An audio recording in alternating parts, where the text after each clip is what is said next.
How we doing today? Good? Doing pretty good today.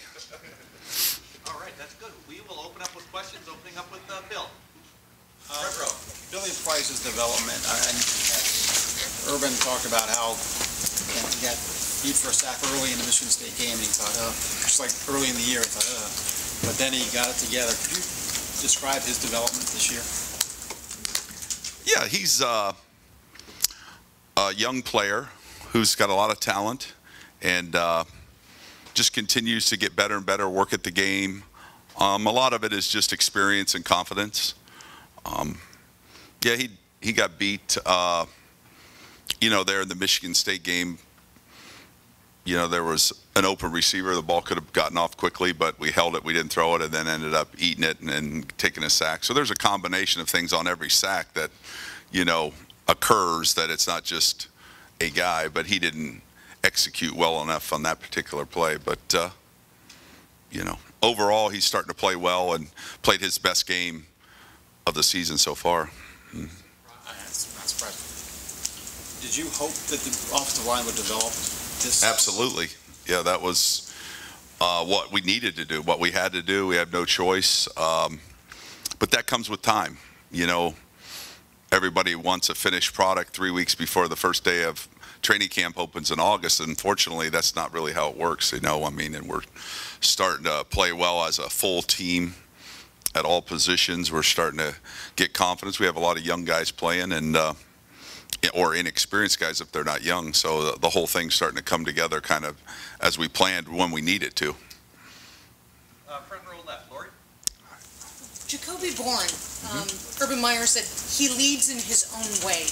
I wonder what is unique about his leadership style, maybe. Well, Jacoby leads by example, and that's a often used phrase, but how he practices, how he competes, how he works the game. I mean, you talk, who was the first guy in here today on their off day, watching film, working out, getting his body right, with some training room work? Jacoby Bourne. Everybody kind of knows that he'll be the first guy to show up in here. He'll watch extra film. He'll understand what's going on. As a communicator in the games. But then he's playing extremely well right now at a high level. He's very physical. So we're getting everything out of him that we can, and that's really good. Front row here, right. Austin. And how have you got this dramatic improvement over 2 months? I know that's kind of... That's why they call me coach. That's my job. Help guys go where they can't take themselves. My job as a coach is to take players where they can't take themselves. So if they're willing to work hard, to train, to listen, to be coached, then we help them get that last step. And it's, like I said, it's a combination of how we practice, how we prepare, how we teach, and then are they willing to take that, absorb it, and then can they take it to the field? And experience helps you take that to the field, because all those things were in place early, but it takes a while to learn how to take what you practice and how you train and your mind and your body and take it to the field. So it's starting to occur on the field, and that's our expectation for those guys. Front row, Dave. Coach, Darryl Baldwin, that must remind a lot of people of the Reed Fragel situation 2 years ago. I'm curious, from your standpoint, which one of those guys had further to go? I know both, Reed was a tight end, whereas Darryl was a defensive lineman, but both coming of age as a senior at right tackle. Just which one of those guys had further to go?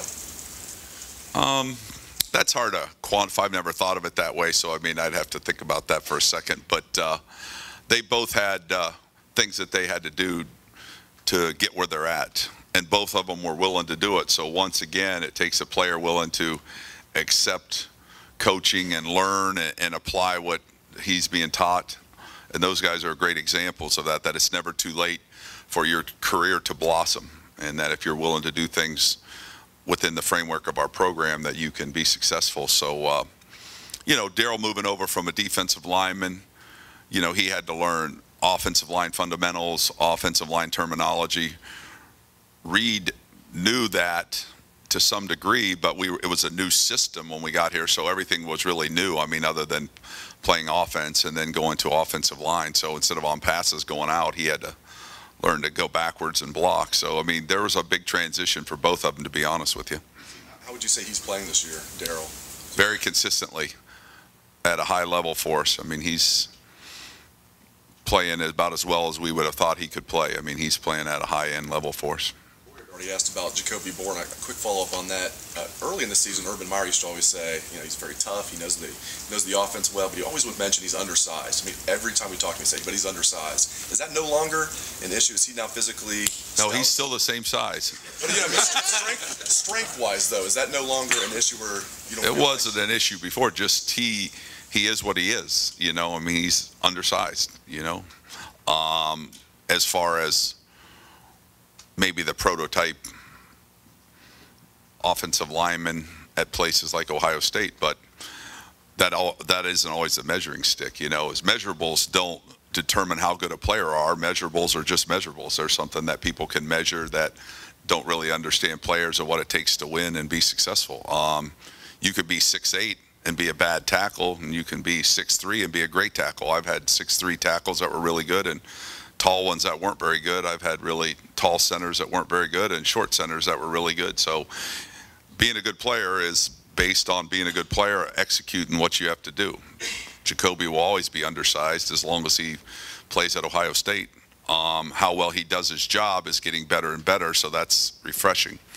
So we always remind him of that too when he makes champion, that you're still short and you're still whatever you are, but you're a competitor, you're a winner, you're a team guy, a leader, and playing at a high level. Front row right, Tim? Yeah, Ed, you have a good view of this. Ezekiel Elliott's rise. How would you describe Ezekiel Elliott in a nutshell?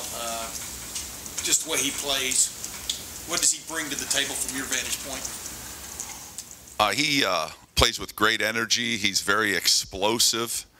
I think he has extremely good vision, so his vision is an asset, because that's something that you try to train backs to read the blocking patterns in front of them, see the leverage on the blocks. He does it instinctively and then explodes into open seams. And he's a very aggressive blocker too. When he doesn't have the ball, he's always attacking somebody on defense and blocking. So his rise, I think, is a lot of those traits were kind of in him. Stan Drayton's developed them to the max, and he's playing at a high level just because he loves football and plays every snap like it's his last snap. And if he's not running the ball, he's trying to do something to help somebody else who's running the ball or throwing the ball. So it's been fun to watch. I mean, it's exciting to see him because when he gets the ball, it's dangerous. You know how sometimes though you look at players, you go, will they function in like this setting, so to speak? Does he kind of fit your eye on a player who could carry the ball, so to speak, in tough situations on Saturday, maybe in snow, who knows, in cold weather? Does he kind of fit that? I think he's the perfect back for our offensive system, because I think he has the power and the toughness to run inside. He has the speed and explosiveness to run outside. So he gives us a dual threat. You don't have to substitute him out and say he's your inside power back and here's another guy who's your outside back. He has that great combination of size, speed, and power to be both. And so I think he's a prototype for our offensive system. And last question, Todd? This is more of a co-offensive coordinator question, but as the game is playing out Saturday night, was there a point where you guys felt like you could call anything offensively and feel confident that your guys would execute it and it would work? Well, we had great confidence in our players playing at a high level as the game progressed, but we were still very selective and very smart in what we were trying to do and how we were trying to do it, because we're playing a good defense, and we had strategically planned out what we wanted to run and where we wanted to run it. So we just had to make sure we stayed with that plan and then try to keep them off balance enough to not become predictable. But yeah, we didn't get to the point where we were just dialing up any play we wanted. We were very specific and had game planned exactly how we wanted to attack them. And I thought Tom did a great job of calling the plays. And I thought that, Coach Meyer's involved in that. I have a little bit of involvement in that. I mean, I'm more involved before the series or pre-game and things like that during the week. During the actual series, it's Tom and Coach Meyer. And that was fabulous, the job that they did calling the plays at the times. But we stuck to a plan. We didn't just start ad-libbing and we were pretty set on how we wanted to attack them. We just stuck with it. You guys had seen some surprises from defenses having 2 weeks to prepare for you. Did you see less of that Saturday night? Yeah, Michigan State was pretty much what we thought, what we had prepared for. They're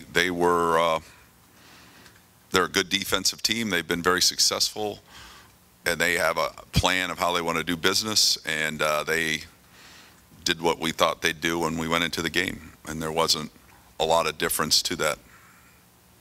Coach, thank you very much. Okay, thanks, guys. See you.